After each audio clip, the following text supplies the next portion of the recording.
Hey, Black Stars. I told you in last week's episode that we'd be going to the museum, and here we are. Edges of Ailey is the first large-scale museum exhibition to celebrate the life, dances, influences, and legacy of the choreographer Alvin Ailey. Curated by Adrienne Edwards at the Whitney Museum of American Art in Chelsea, Edges of Ailey opened on September 5th, 2024, and will be on view until February 9th, 2025. Stay tuned for the best way to navigate the exhibition and its themes, see some of the pieces that made my heart sing and my spirit dance, and learn about the hope Mr. Ailey's legacy continues to offer his beloved Black community.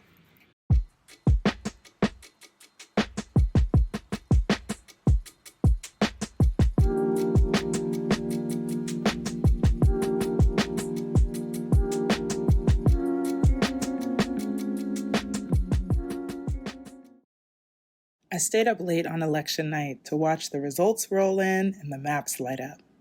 I went to sleep with nightmares, and I woke up living inside of one. On Wednesday, I was reminded of how this country feels about women like me. As naive as it sounds, I sometimes forget. When Beyoncé is between albums, and Michelle Obama is between books, and Oprah isn't in the news, no one besides us is talking about us. I get to exist blissfully in my Black girl bubble, but this week, my bubble got popped. I've lived through and voted in a number of elections, but this one was especially disorienting. Once I finally got out of bed, I'd wandered aimlessly, going through the motions of my own life. I couldn't find my way because I couldn't find my feelings. Was this surprise? Disbelief? Disappointment? Or was I simply absorbing the reminder of what I already knew? I'm grateful, though, that in my wandering, I ended up at the Whitney Museum where I saw the Edges of Ailey exhibition. It was there in that vast space, encased in soft red hues, that Mr. Ailey gently reminded me that how this country feels about me is of little import compared to how I should feel about myself. As Toni Morrison reminds us, it's about self-regard. When you enter the exhibit, you're greeted by exactly the kind of art you'd expect to see in a tribute to a choreographer of Alvin Ailey's well-earned esteem. Dancers, painted permanently into their leotards, stretched in impossibly graceful poses that serve to remind you that you, my dear, are not a dancer. But this is not just a collection of dance-themed art. The opening exhibition description explains, at once a survey, a tribute, and a constellation, Edges of Ailey unites the stories of how Ailey came to be, the ideas that preoccupied him, and the inspirations behind his visionary choreography and company. If from there you walk to the right, you'll encounter sections dedicated to the themes of music, collaboration, and Black women, plus tour posters from many of the places Ailey took his company over the decades. But if you go left, the journey begins deep in the heart of Texas, where he was raised by his mother and shaped by the church. As a lover of story, I'd suggest starting on the left with Ailey's roots, and then making your way clockwise toward the right to see the fruit of his labors. Throughout, there are videos of his choreography, pages from his notebooks, and postcards from his correspondence, some of which is with the late, great Langston Hughes. While little of the artwork in the exhibition was created by Ailey himself, his spirit infuses every piece, whether as subject, muse, or collaborator, reminding us that those who have already lived and created before us continue to watch over us, urge us to cultivate our gifts and expand the space they carved with little more than their bodies, minds, and spirits.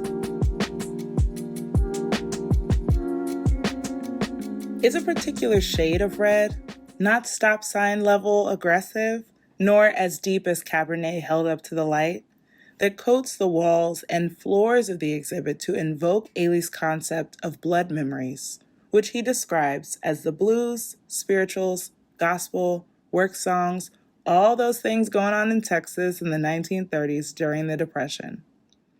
We might call it generational trauma, or to borrow from Dr. Joy DeGruy, post-traumatic slave syndrome.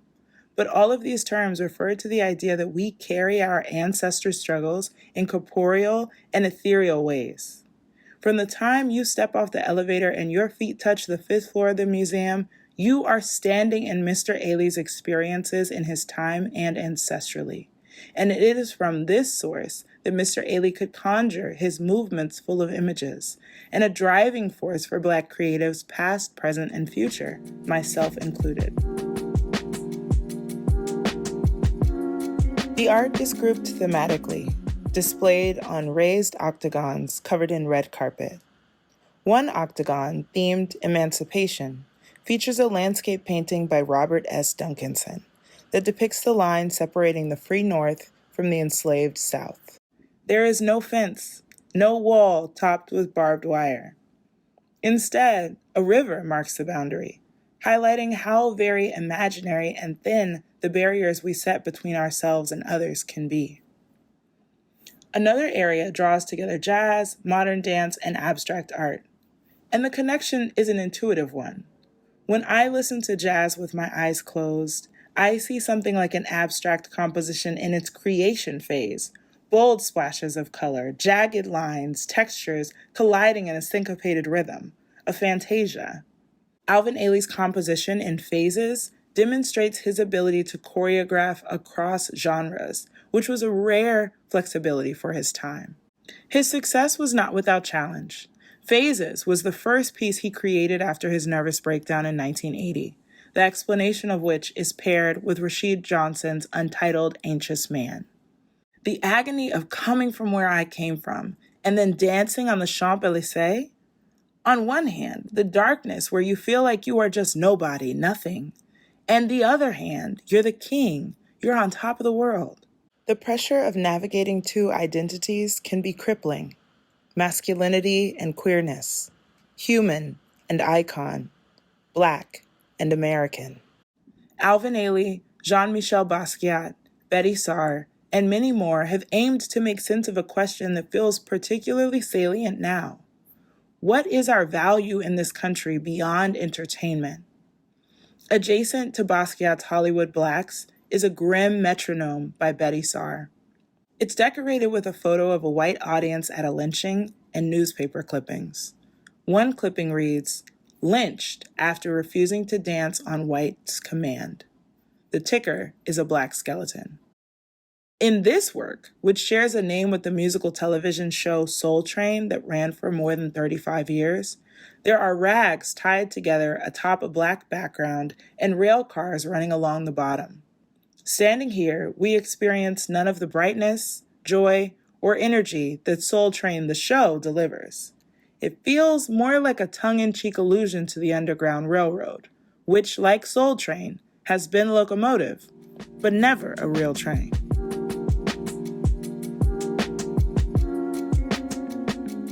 One of my favorite pieces in the show is Souvenir 4 by Kerry James Marshall.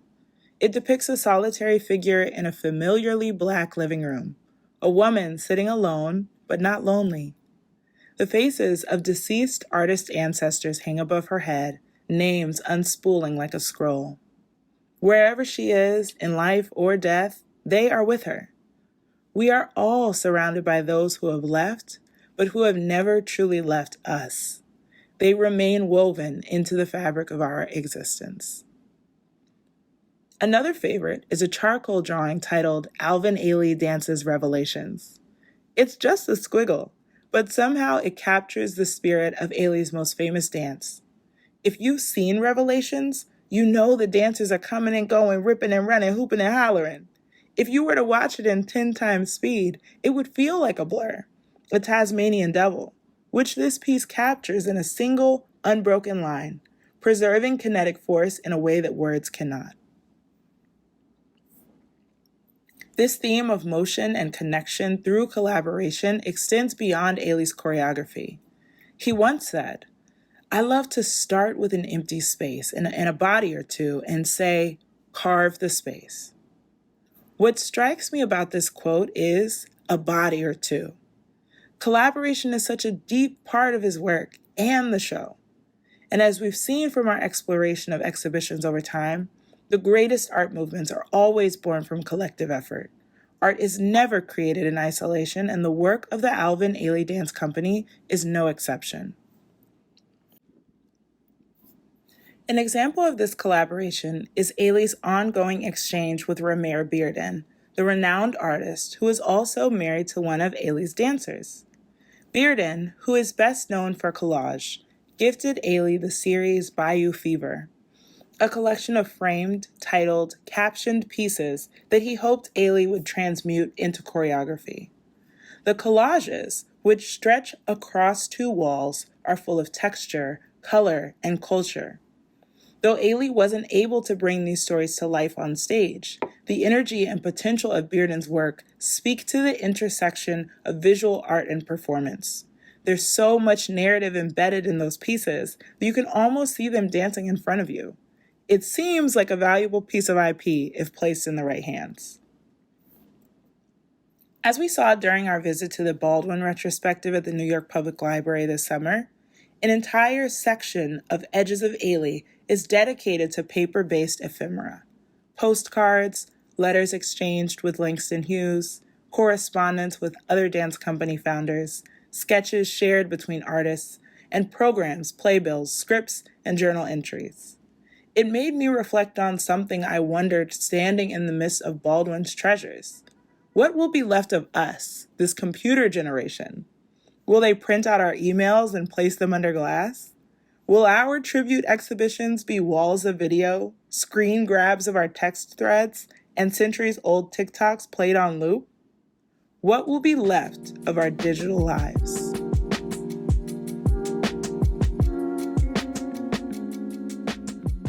Anyone who's seen Alvin Ailey's Revelations knows that he's a Southern boy at heart. In the art they've curated to drive this point home, we are motoring down those country roads. Cane River baptism is instantly recognizable as a baptism scene, but it retains an intimate crudeness, like it could have been drawn in the shade of a weeping willow from just across the way, rather than in an urban studio by someone struggling to remember. Tiny wooden dwellings on stilts represent the post-emancipation sharecropper homes, one step above the slave shacks of our historical imaginations. 2 rocking chairs sit wrapped in fire hoses. You can imagine a pair of civil rights-era freedom fighters swapping stories of resistance over sweet tea on a sun-swept porch. The way to the promised land ties the Southern experience to the experience of the Black church. With Revelation's stirring spirituals echoing through the space, it feels like an altar call. However, generations of queer people like Alvin Ailey can testify. The doors of the church may be open, but they are not open to all. Nearby, there are photos of Alvin by Carl Van Vechten, looking the youngest I have ever seen him. Plump in the face, curious in the eyes, bold in his positioning. Look how beautiful we are. Look how wonderful we are as Black people. Look what's happened to us in all these years despite our problems, despite our being brought here as slaves. Look what has grown in us. Look what has grown in us against all odds. Those odds are visible in River by Maren Hassinger. She reminds us that chains were created to hold what ropes couldn't. And even chains fall short when it comes to binding the spirit. In the video that loops around the space like a halo, Cicely Tyson, with her hair tied in white rags, makes a speech at the Kennedy Center in honor of her friend Alvin Ailey. He's Black and he's universal, and that's his genius. I needed to hear this on a day like today. I also needed to see Together We Will Win. Our work is bigger than elections. It's bigger than the White House. The map of American violence, broken into its red and green quadrants and annotated with uprisings, shootings, and murders, reminds us that the highest office in this country offers broken windows and blood-stained rugs. The master's tools will never be used to dismantle the master's house. What we will win is more valuable than what any ballot can ever decide. We are Black, and we are universal.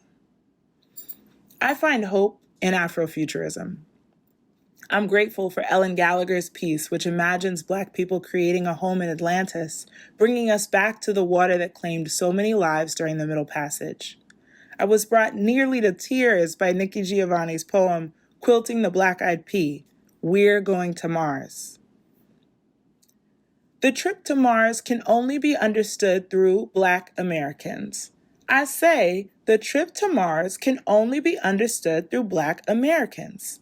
In the belly of the ship, a moan was heard, and someone picked up the moan, and a song was raised, and that song would offer comfort and hope and tell the story. When we go to Mars, it's the same thing. It's the Middle Passage. When the rocket red glares, the astronauts will be able to see themselves pull away from Earth. As the ship goes deeper, they will see a sparkle of blue. And then one day, not only will they not see Earth, they won't know which way to look. And that is why NASA needs to call Black America.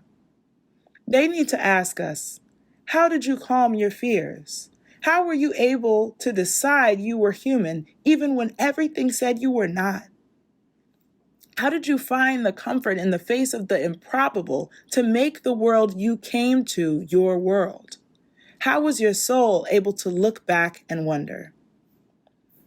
If I may borrow a phrase from D. Danielle Thomas, author of The Day God Saw Me as Black, Wednesday felt like another day, but notably not the first day, that the country saw me as Black. Black and unworthy, Black and unlikable, Black and not radical enough, Black and unable to create a plan, Black and unqualified, Black and woman.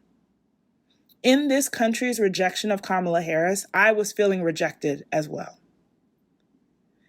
I'm trying to hold up a mirror to our society so they can see how beautiful they are. Black people, you know? Yeah, I know. I could feel it when I was in the exhibit looking into the past to see Catherine Dunham, Carmen de Lavalade, Marian Anderson, and Judith Jamison. Our worth is not tied to how the world sees us, but how we see ourselves. Alvin Ailey saw Black people and Black women as beautifully human, and if nothing else, I'm grateful for the mirror he's created with his legacy. Since I've moved to New York, I go see Alvin Ailey every year as a late birthday, early Christmas present to myself, and I never fail to leave out of city center stepping higher than I did on the way in. There's something about the patter of feet to drum rhythms and the soulful howl of call and response that leaves me feeling delivered. I pop out onto snow-covered sidewalks, high-stepping like a drum major, singing "Didn't My Lord Deliver Daniel?" all the way home. I usually only get to feel that feeling once a year, but leaving Edges of Ailey at the Whitney on an unseasonably warm fall day, I was riding a spiritual high and grounded once again in the belief that we are Black and we are universal, and that is our genius. There were so many more pieces than I would ever be able to fit in a YouTube episode or a video essay. I hope you will take the time to visit the Whitney and see the pieces for yourself and let me know what you thought about the show as well as this episode. In the meantime, sending you so much Black love and starlight. Stay shining, y'all.